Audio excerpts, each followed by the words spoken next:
South Korea squared up against South Africa at the FIFA World Cup in Mexico for its final Group A match. Restaurants and pubs turned into cheering zones this morning as thousands of fans gathered to support the national team despite the early morning start. Today, June 25th, marks 76 years since the outbreak of the Korean War in 1950. We look back at how the Korean War is remembered more than 7 decades on. Meet a war veteran who is working to preserve the memories of the conflict for future generations. 2 massive earthquakes have hit a region west of the Venezuelan capital of Caracas. The first, which was measured at magnitude 7.2, was followed less than a minute later by a magnitude 7.5 quake. High casualties and extensive damage are feared, with the U.S. Geological Survey saying the death toll could surpass 10,000. Hello and thanks for joining us on Arirang News. A place in the round of 32 was at stake as South Korea faced South Africa in its final Group A match at the 2026 FIFA World Cup. With fans gathering nationwide to support the Taeguk Warriors, let's go straight to one of the cheering venues in Seoul. Our Cho Young-eun joins us live there. Young-eun, how are supporters reacting there? Indeed, the South Korea match against South Africa has just come to an end. The game just finished as a loss with a score of 1-0. Supporters here have been applauding the players for their effort despite the disappointments. After a tense group stage campaign, fans are now reflecting on South Korea's performance and looking ahead to what comes next. Supporters here are actually still holding on to hope as South Korea's fate also depends on the outcome of the other Group A match between Mexico and Czechia, where Mexico has won 3-0. Back to you, Eunji. All right, that was our Cho Young-eun reporting from Seoul. The next round of negotiations between the United States and Iran is expected to begin in Switzerland next week. While both sides appear ready to return to the table, deep divisions remain over Lebanon and nuclear inspections. Our Kim Junho reports. Technical level negotiations between the United States and Iran are set to resume in Switzerland next week. Pakistan's foreign ministry said Wednesday that the two sides will return to the negotiating table within days, after hours of discussions in Bergenstock on Monday. It described the current pause as temporary and said Pakistan and Qatar will continue their mediation efforts. Lebanon remains a key obstacle. Tehran again called on Israel to pull its forces out of southern Lebanon, describing a ceasefire there as essential. For us, a ceasefire and an end to the war in Lebanon are just as important to us as a ceasefire and an end to the war are to Iran. Israel, however, says its troops will remain in place. Nuclear inspections have also become a sticking point. The International Atomic Energy Agency, or IAEA, said it plans to resume inspections in Iran soon to verify the location of the country's highly enriched uranium. This has been signed, has been agreed. Paragraph 8 of this Memorandum of Understanding says explicitly that the nuclear activities that are going to be carried out with regards to the nuclear material facilities will be supervised by the IAEA. Iran, however, denied agreeing to the inspections, while U.S. President Donald Trump told Fox News that American inspectors would join the IAEA mission. Despite the remaining differences, Trump voiced optimism, saying on the same day that Iran was making very big concessions in the negotiations. As you know, we're winning by a lot. Iran is making very big concessions. We'll see what happens, but it's been very, very, very powerful. It's going very, very well. He later wrote on Truth Social that Iran had confirmed it would not charge ships passing through the Strait of Hormuz. Secretary of State Marco Rubio also said during his Middle East tour that the strait is an international waterway where no country can charge for passage. Kim Junho, Arirang News. Meanwhile, global oil prices fell to their lowest level since before the outbreak of the Iran war, as concerns over disruptions in the Strait of Hormuz continue to ease. U.S. stocks closed mixed ahead of key earnings reports, but Micron Technology's stronger than expected results sent its shares surging in after-hours trading. Our Lee Seung-jae has more. global oil prices fell to their lowest levels since before the outbreak of the Iran war on Wednesday, as concerns over disruptions to shipping through the Strait of Hormuz continued to ease. Brent crude, the international benchmark, dropped nearly 5% to $73.50 a barrel during intraday trading, its lowest level since February 27th. U.S. benchmark West Texas Intermediate fell 3.8% to $70.43 a barrel, briefly dipping below the $70 mark during the session.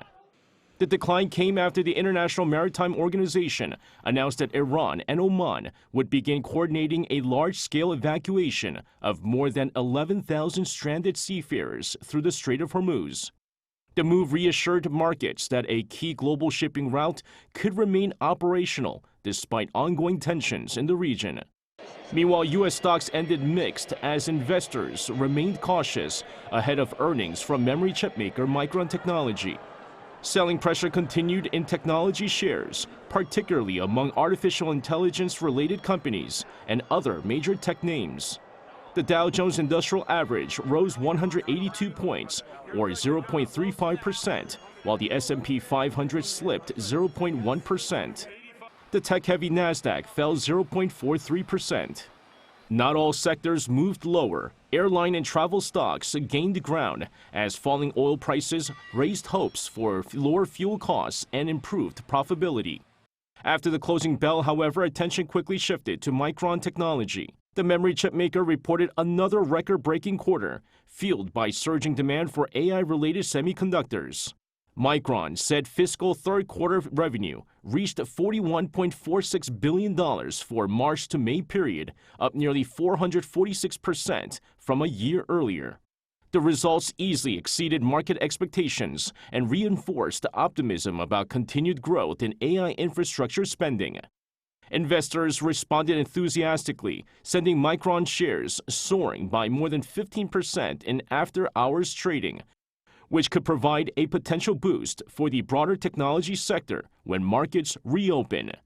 Lee Seung-jae, Arirang News.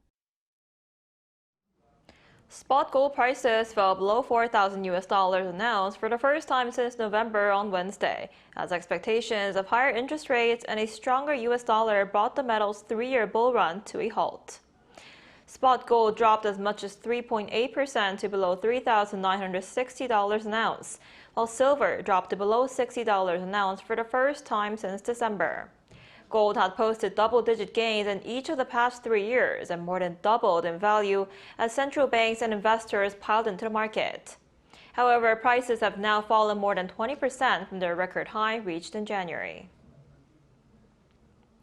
Korea's stock market rose more than 5% shortly after the opening bell this morning, helped by overnight gains on Wall Street. The benchmark KOSPI opened 2.7% higher at 8,703.42. It then extended gains to more than 5%, triggering a buy-side sidecar. Samsung Electronics rose more than 4% in early trading, with SK Hynix surging nearly 10%. The secondary KOSDAQ also opened about 1.5% higher. The rally follows strong earnings and an optimistic outlook from U.S. memory chip maker Micron Technology on Wednesday.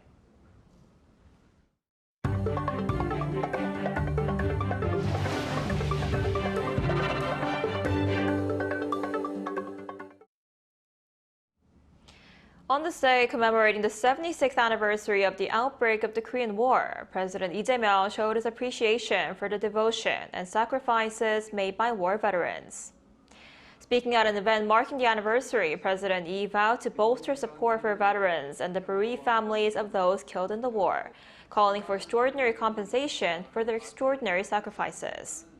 He also thanked the UN veterans, adding that their solidarity evolved into today's steadfast partnership with South Korea.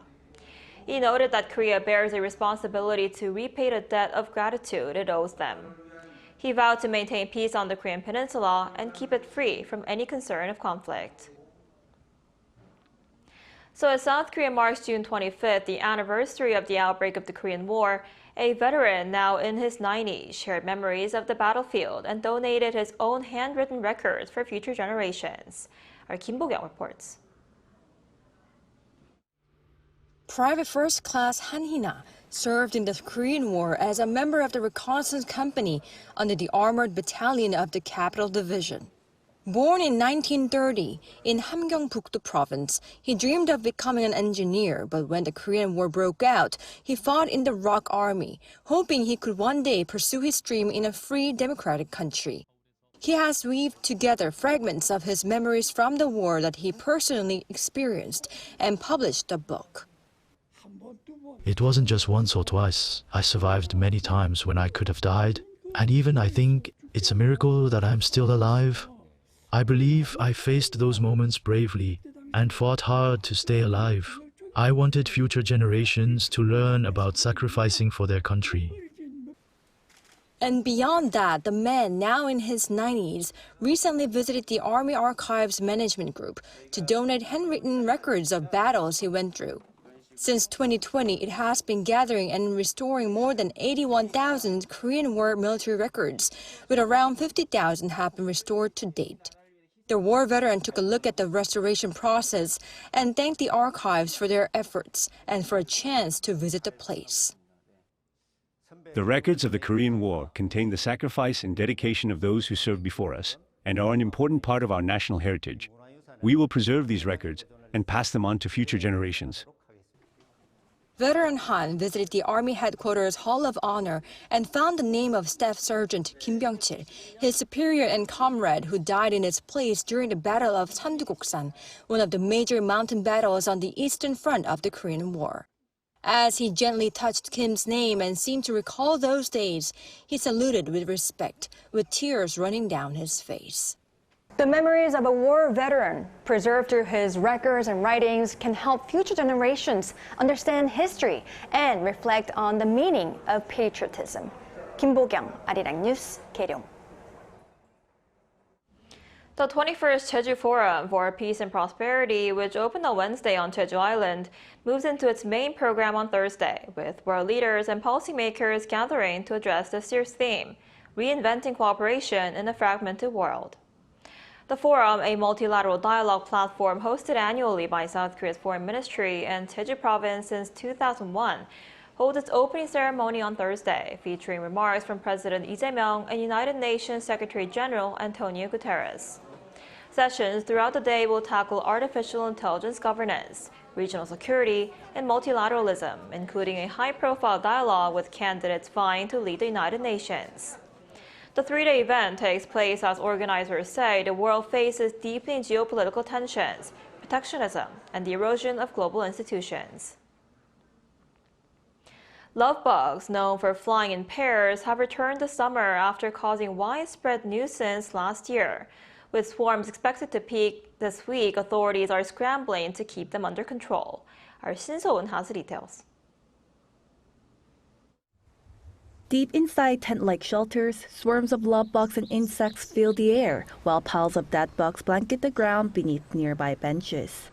This is one of the hardest hit lovebug locations, Baekneunsan Mountain in western Seoul, where a massive outbreak occurred last year.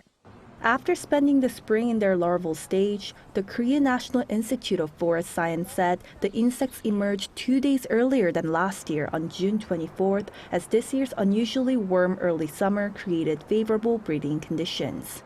Experts say insects are expanding their range, with larvae newly discovered in northern parts of Gyeonggi-do province, where adult lovebugs had rarely been seen, prompting authorities to shift response strategies. Last year, we focused on controlling adult lovebugs after they emerge. This year, we're taking a more proactive approach by targeting them during the larval stage. Alongside testing light, sticky, and attractant traps for adult lovebugs, our laboratory trials found that the mosquito larvicide BTI killed up to 98% of lovebug larvae.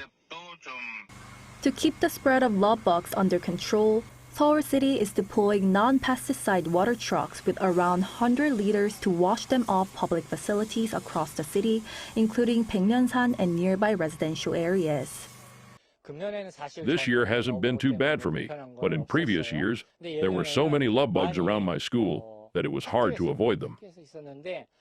Alongside Seoul's installation of 1,300 light and attractant-based trap this month, residents are also relying on a crowdsourced online lovebug map.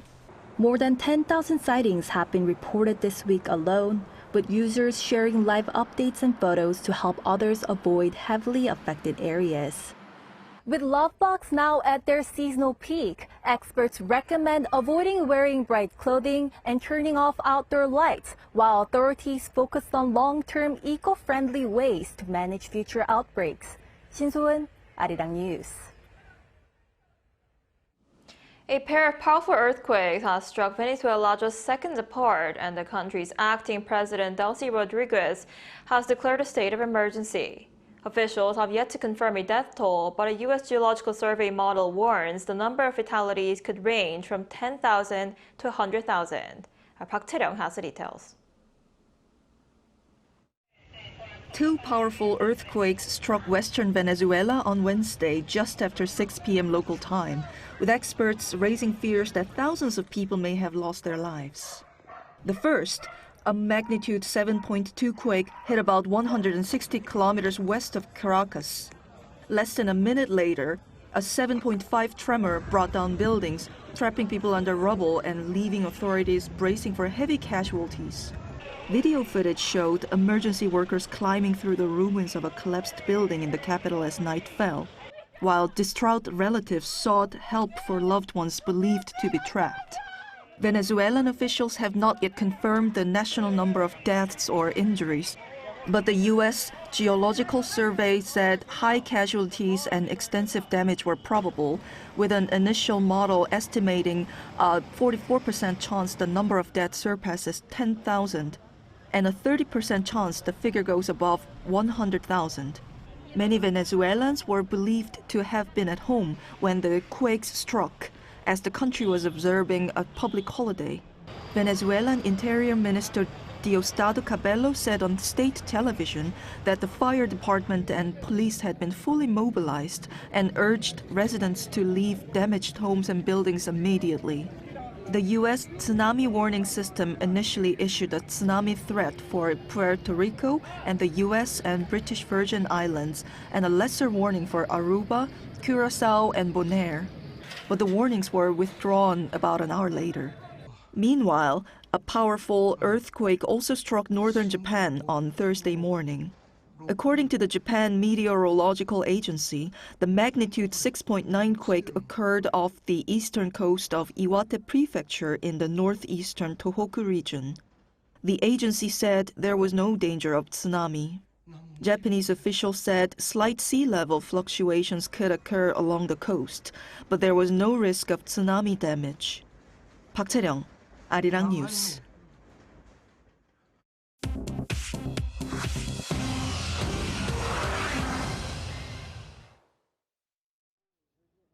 This is The World Now, bringing you everything you need to know from around the globe.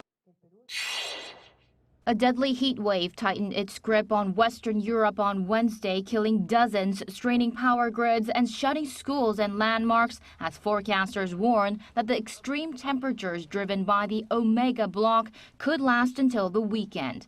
Britain set a new June record of 36.1 degrees Celsius in southern England, while Paris hit 40.9 degrees a day after France recorded its hottest day in nearly 80 years. At least 48 people have drowned in France while trying to cool off, and 2 young children died in a hot car. The heat killed hundreds of thousands of animals at French poultry farms. Major landmarks, including the Eiffel Tower and the Louvre, also announced early closures. Meanwhile, Italy placed 16 cities on its highest alert. Meteorologists likened conditions to the 2003 heat wave that caused an estimated 80,000 deaths across Europe, warning Europe is warming at twice the global average. France confirmed its first Ebola case on Wednesday in a doctor who recently returned from a humanitarian mission in the Democratic Republic of Congo. French authorities placed the doctor in isolation and identified the 5 passengers seated near him on the flight to France. The French Health Ministry said the risk to the wider European population remains low. The World Health Organization chief urged against panic, saying that fewer than 30 Ebola cases have been detected outside Africa in the past 50 years. Congo's outbreak of the rare Bundibugyo strain has now infected 1,118 people and killed 291, the most confirmed cases within the first month of any Ebola episode on record. Keiko Fujimori will become Peru's first elected female president on her fourth attempt after taking an unbeatable lead with nearly 98% of votes counted on Tuesday. Fujimori narrowly defeated leftist Congressman Roberto Sanchez in a June runoff in one of the closest elections in the country's history. Sanchez has alleged fraud and refused to recognize the result, though international observers said both rounds proceeded normally. The daughter of former President Alberto Fujimori, who governed in the 1990s and was later imprisoned for human rights abuses, has proposed reviving a controversial faceless judges system and closer ties with Washington. Her 5-year term begins on July 28th. Ju Ji-han, Arirang News.